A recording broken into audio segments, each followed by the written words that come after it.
All right, so let's just keep solving rational equations. Again, just practicing that skill. And we have an equation with fractions in it. So the idea is to factor things and find that LCD.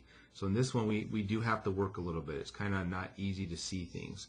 So x squared minus 4, well, when I factor that, right, it's a classic difference of squares. X plus 2, well, that's already factored. There's not much I can do with that. And then, oops, I miswrote that. 3x minus 6, right? Well, the GCF is 3, and when I factor that out, I end up with x minus 2. So if we piece together the LCD here, right, we're going to start with those two guys, right? We definitely need these two factors to be in the LCD. This one wants to contribute an x plus 2. We already have it. This one wants to contribute an x minus 2. We already have it. But what's missing is a 3. So there is your LCD. Of course, since I'm solving an equation, what do we do with that LCD? We multiply both sides by it. And I'm going to, so I can see some of the cancelizations. You have seen me do this before in some other problems. Go ahead and write those denominators in their factored form. I don't know, it always made it a little easier for me to see, right? So we're going to take that fraction and multiply it by the LCD. So both sides are being multiplied by the LCD. Over here, doing the multiplication, the 3 is going to divide out. The x minus 2 is going to cancel out. So it looks like we're left with negative 2 and x plus 2. Alright, so I'm trusting my work. That looks good. Over here, again, the first multiplication is going to involve these two fractions. And I can see all this stuff's going to go away. And so what's left is 3 times 4. So we're left with 12. Plus, alright, let me take that fraction out. So when I take this fraction and this fraction, right, it looks like the x plus 2 will cancel out. And so all that's left is the 3 and the x minus 2. And there you go.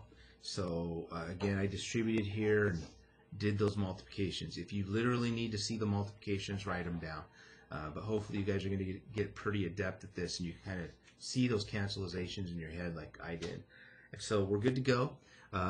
We continue to solve by distributing and simplifying both sides as much as possible. So I think that becomes 3x plus 6, and that side's negative 2x minus 4.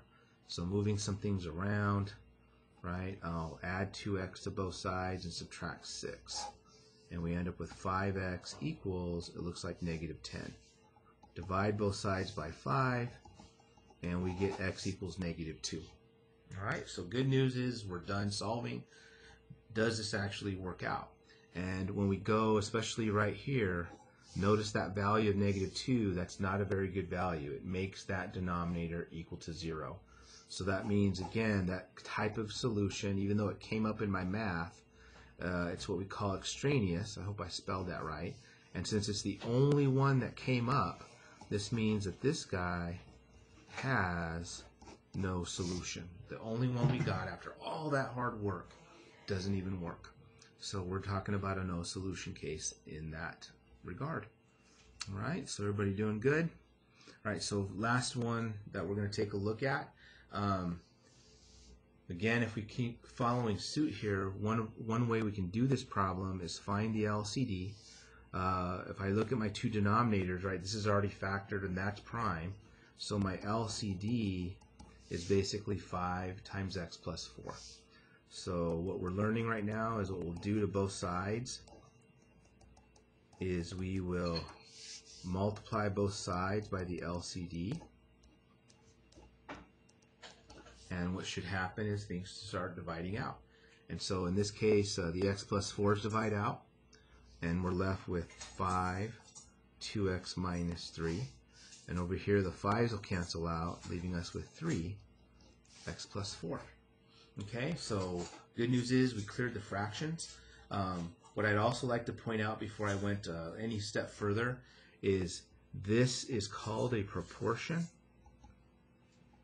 because I have a fraction equal to a fraction. And a classic way to solve a proportion, if you don't want to use the LCD trick, is to cross multiply, right? So notice if we took this and multiplied it to the 5, I would get that guy. And if I took this and multiplied it by the 3, I get that side. So we could have started this whole problem by cross multiplying. It kind of proves, again, in another odd way, that this idea of finding the LCD and multiplying both sides by it really works. It's a cool trick if I have an equation. All right, so whatever you saw there, some of you would probably just use the LCD trick.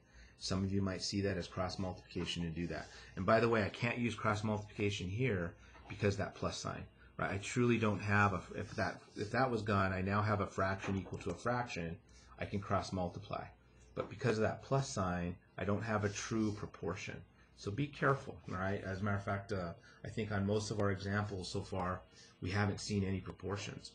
So let's finish this. So to finish this, we'll distribute. And then start moving some terms around. I think I could subtract 3x from both sides and add 15. That gives us 7x equals, I believe that's going to be a 27. All right, and so we got that. Dividing both sides by 7, we get that x equals 27 over 7. That doesn't reduce anymore. And then when I come back over here, the only value of x that's bad is -4. So that tells me, again, I'm going to be confident in my work. That's our solution right there. So there you have it. So the game plan again throughout chapters, this section 6.6, since we're solving equations with fractions, the goal is to find the LCD, multiply both sides by the LCD, right? Be careful with your little multiplications, but what should happen is there should be a lot of canceling out, a lot of dividing out, excuse me. And then when you divide it out, you basically just solve the equation that's left.